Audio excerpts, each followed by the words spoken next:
What is up, everybody? BlueDog35 here. I am very sorry for the non-HD quality video and the extremely messy desk. I've been doing a lot of model painting.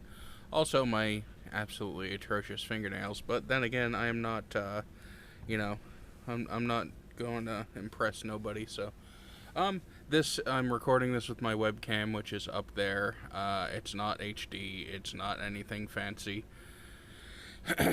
I'm using my Samson C01 II as my microphone, and this is a wheel to a remote control car. I know you can't really see it all that great because quality issues, but until I have means my SD card kind of died for my high definition camera. And I don't have a rig that will actually hold my iPhone, so I have this, and it's what I'm gonna do. At least the light isn't atrocious. So, I recently got, it's like a Hongwan, whatever the hell it's called. It's a Surpass Wild Gallop 3?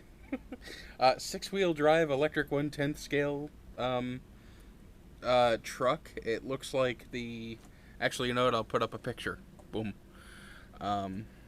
It's like a Chinese knockoff of the AMG 6x6, the G-Wagon, or a Dubsta 6x6 if you play GTA 5. But anyway, back to the wheel. This is going to be a must-do, in my opinion, mod for said vehicle. Excuse me. This is going to be like a must-do mod for said vehicle because if you want to use it for crawling, because that's kind of what it's for, it's not really geared for speed. It says it'll do 20 kilometers an hour, which is roughly like 12 miles an hour. But it's geared for crawling. It has a couple different, like, you'll see in the review video that I'm doing, it's got a few different spur gears that you can, wow, that's horrible. Absolutely terrible. I promise the review video will be much better quality. I'm gonna get a new SD card very soon. But for this, you can actually do this mod with everything that comes in the in the package. So we're gonna take our wheel, which you can remove with this tool that comes with the vehicle. We just use this end, the bigger end, the longer end, you know, Peter Dinklage. And you're gonna use the smallest Allen key. It's a pain, and you have to be really careful because these machine screws absolutely suck. So you got to be really careful, but just kind of use your common sense. And there are 5 on each side. So what I do is I just loosen them so that they're easy to turn. And then I'll move on to the next one. And then I'm going to skip some of this because you don't want to watch all of this because it's incredibly boring. And the background noise is probably terrible too. So, once again, I apologize. Alright, so now that we have them all broken loose, we're going to just kind of spin these guys out. There's one, as you can see, it's very small. Put it aside somewhere, don't lose it. Preferably on like a magnetic tray or something. I don't have one of those, so it goes and sits right there.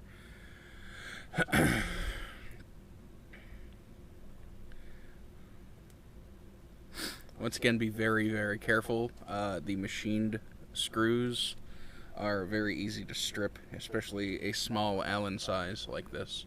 They're extremely easy to strip.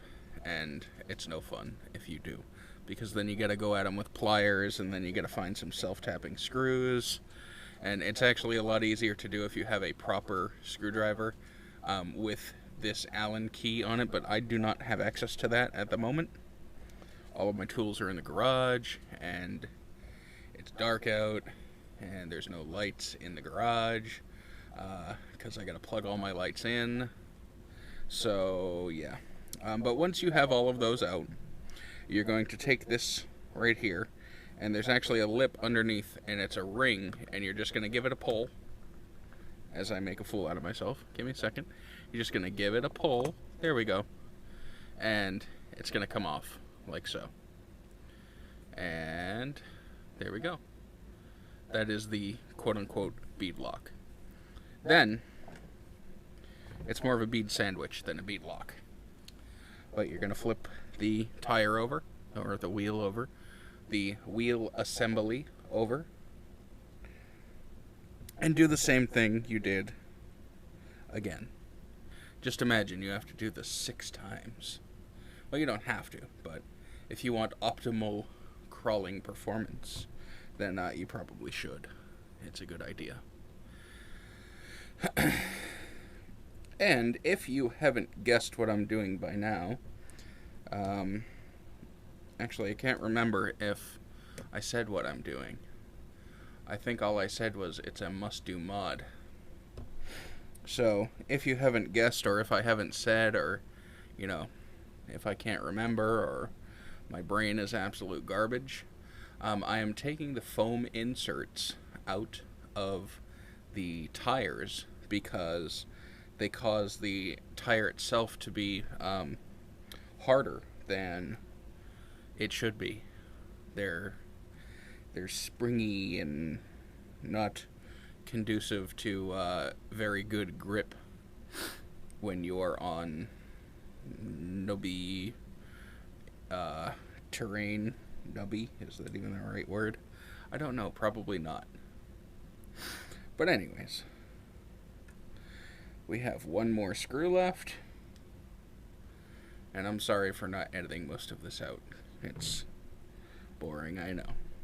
But we're going to itch my head here because I have an itch. We're going to pull the other one out. I'm just going to set this one over here and remember that it went on the back. The tires are not directional. They have the same tread pattern and the same writing on the side, on each side.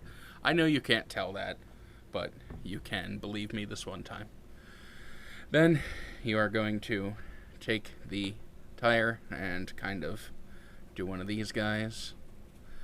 Just be careful not to rip the tire. I don't think you're going to, but you know, you don't want to stretch it, or you don't want to hurt it, or whatever. And then you just pop the wheel out. The wheel is smooth, looks like a hockey puck. And then you can probably see the foam insert in there. Just kind of reach in there and give it a tug, and that's what we're after.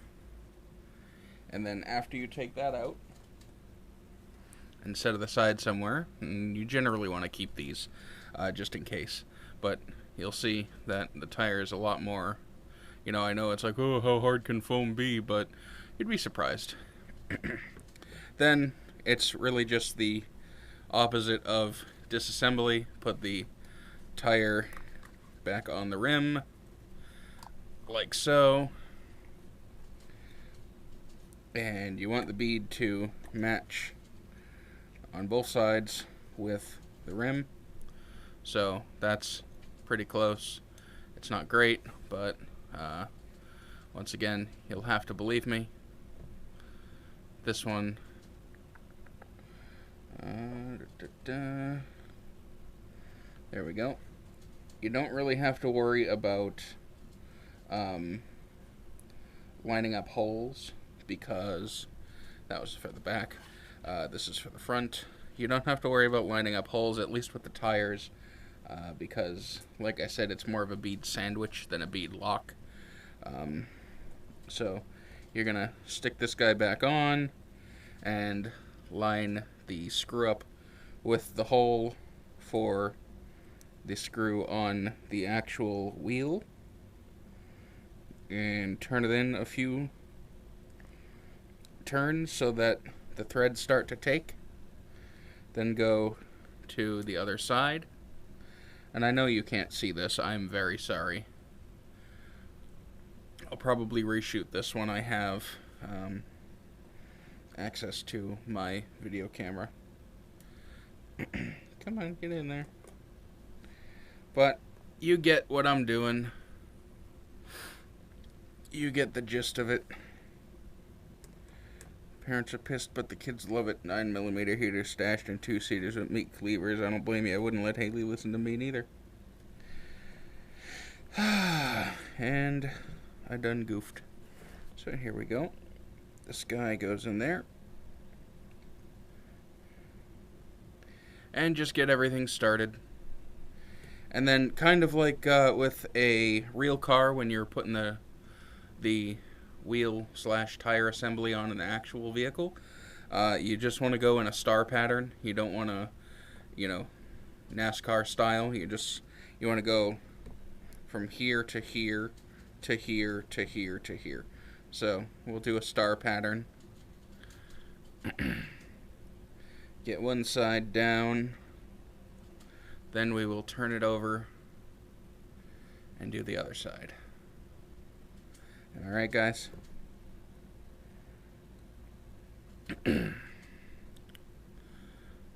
And be careful not to over tighten, because it is plastic and you can either strip out the head of the screw you're actually screwing in, or you can strip out the threads that it is screwing into in the actual plastic of the wheel. So you just want to be careful, use common sense, blah blah blah blah blah, all that jazz. Take your ring, put a screw through it like so, use your thumb, line it up with a hole like so, stick your tool in there, spin it around a little, hope it finds purchase, and there it is. I have a background as a mechanic, so something like this will go a lot faster for me, just because I know what it feels like when a screw starts to bite. Your results may vary, but like I say in a lot of my how-to videos, just use common sense. Be careful, approach with caution, don't be in a rush to get anything done, because if you rush, then you end up being sad or something. Your clouds don't look happy and you're a mud mixer. I've been watching a lot of Bob Ross. Very therapeutic. You can go to bed and put Bob Ross on or something and listen to Bob Ross talk about happy little clouds and mountains and rivers and streams and trees, and gotta have dark to show the light, and yeah, he's really deep. Really, really deep. We'll give these guys their last little torque down, like so.